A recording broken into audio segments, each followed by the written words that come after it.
বিষ্ণু ঈসা ইসলামের কাছে এক সাহাবী এসে বলল, ইয়া রাসূলুল্লাহ আ'তিনি শাইআন, আপনি আমাকে কিছু দান করেন, আমার কিছুই নাই। বিষ্ণু বললেন, তোমার কিছু নাই? সাহাবী বললেন, ইয়া রাসূলুল্লাহ ঘরে আমার শুধু দুইটি জিনিস আছে। কয়টা? চিল্লায় বলেন, কয়টা? এক হচ্ছে একটা জামা, দুই হচ্ছে পানি খাওয়ার একটা জগ। বিষ্ণু বললেন, এই দুইটাই নিয়ে আস।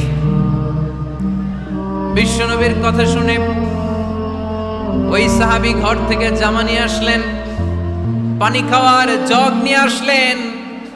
বিশ্বনবী সাল্লাল্লাহু আলাইহি ওয়াসাল্লাম ওনার মোবারক হাত দিয়ে এক হাতে জামা ধরে আরেক হাতে পানির জগটা ধরে সাহাবীদের দিকে উদ্দেশ্য করে বললেন, মাইয়াশতারি হাদাইন, এই দুইটা জিনিস কেনার মতো কে কে আছে দেখি? কয়েকজন হাত তুলল। বিশ্বনবী বললেন, কত দিয়ে কিনবা? এক সাহাবী বলে, ইন্নী আশতারিহিমা বিদিরহাম, ও নবী যদিও এগুলো আমার দরকার নাই, কিন্তু আপনি যেহেতু নিলামে ডাক তুলেছেন, ইয়া রাসূলুল্লাহ ইয়া হাবিবাল্লাহ, আপনার সম্মানে আমি 1 দিরহাম দিয়ে দুইটা জিনিস কিনে নেব। 1 দিরহাম, একটা জামা, একটা পানি খাওয়ার জগ, দাম কত? 1 দিরহাম।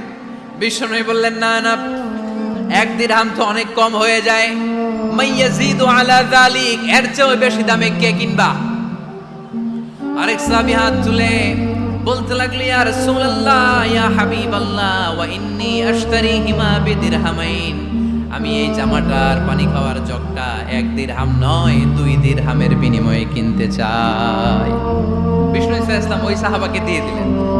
দিয়ে 2 দিরহাম নিয়ে যে লোকটা ভিক্ষা করতে এসেছিল তার হাতে 2 দিরহাম দিয়ে বললেন, যাও 1 দিরহাম দিয়ে ঘরে খাবার কিনে দিয়ে আসো, আর 1 দিরহাম দিয়ে একটা কুঠার কিনে নিয়ে আসো।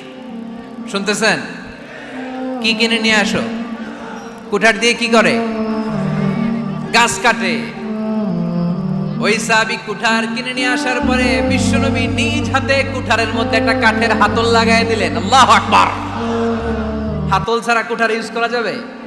বিশ্বনবী নিজ হাতে ওই কুঠারের ভেতরে একটা হাতল লাগাই দিলেন আর বললেন, লা উরিদু আন আরাকা 15 আইয়াম, এই কুঠার নিয়ে জঙ্গলে যাও, গায়ে অনেক শক্তি আছে, কাঠ কাটো, এই কাঠ কেটে বাজারে বিক্রি করো, সামনের 15 দিন যেন আমি আমার চোখের সামনে তোমার না দেখি।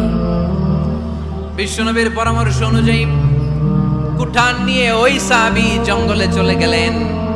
কাঠ কেটে বাজারে বিক্রি করতে করতে 15 দিন পরে 10 দিরহাম নিয়ে বিশ্বনবীর দরবারে হাজির হয়ে গেলেন। 10 দিরহাম নিয়ে বিশ্বনবীর কাছে হাজির হয়ে গেলেন। সাহাবী এসে বলল, ইয়া রাসূলুল্লাহ এখন আর আমার ভিক্ষা করা লাগে না, আমার গায়ে অনেক শক্তি আল্লাহ দিয়েছে, আই এম ভেরি এনার্জেটিক, আপনার দেয়া বরকতের কুঠার দিয়ে আমি কাঠ কেটে কেটে স্বাবলম্বী হতে শুরু করেছি। সুবহানাল্লাহ পড়েন।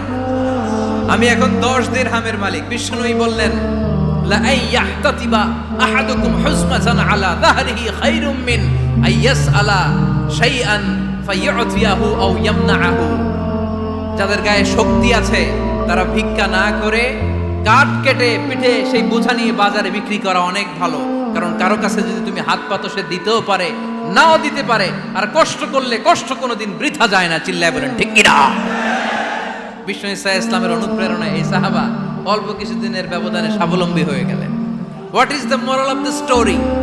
বিশ্বনবীর এই প্রফেটিক স্টোরি থেকে আমাদের কি শিক্ষা? লেসন নাম্বার 1, বিশ্বনবী চাইলেই ওই 2 দিরহাম দিয়ে বলতে পারতো, যাও খাবার দাবার কিনে ফ্যামিলিতে দিয়ে আসো। সে ওই 2 দিরহাম নিয়ে খাবার দাবার কিনে ফ্যামিলিকে খাইয়ে রাত্রে আবার ভিক্ষায় নামতো। কথা কন, রাত্রে কি করতো? ভিক্ষায় নামতো। বিষ্ণু ঈসা ইসলাম তাকে কাজ করে খাওয়ার জন্য উৎসাহ দিলেন। পাশাপাশি বিষ্ণু ঈসা ইসলাম পার্মানেন্ট সলিউশন দিলেন। এজন্য পার্মানেন্ট সলিউশনের ব্যবস্থা করতে হবে। অনেকে আমরা যাকাত দেই, যাকাতের শাড়ি দেই, যাকাতের লুঙ্গি দেই, আছে না নাই? লক্ষ্মীপুরে এরকম দেয় নাকি? কি দেয়? হ্যাঁ, গাড়ি, গাড়ি দেয়, শাড়ি না। যাকাতের শাড়ি, যাকাতের লুঙ্গি বলতে কোনো কথা ইসলামে নাই। এগুলো খুব কম দামি শাড়ি, যাদেরকে এগুলো দেয়া হয় তাদেরকে অপমান করা হয়, ঠিক কি না?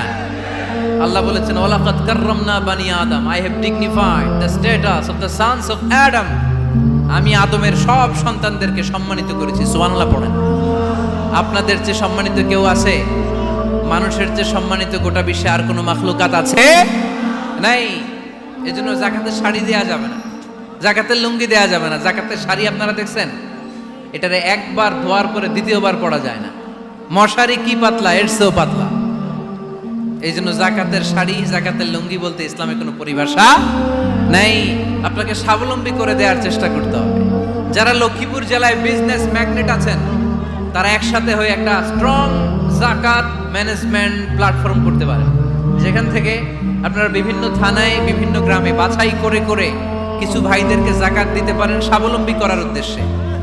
যেই ফ্যামিলিকে আছে, কি নাম এটার, পল্লী উন্নয়ন ক্লাব, মাশাআল্লাহ, জাকাত ফান্ড দিয়ে বিদেশে লোক পাঠায়। এর চেয়ে সুন্দর পদ্ধতিতে জাকাত বিতরণ আর হতে পারে?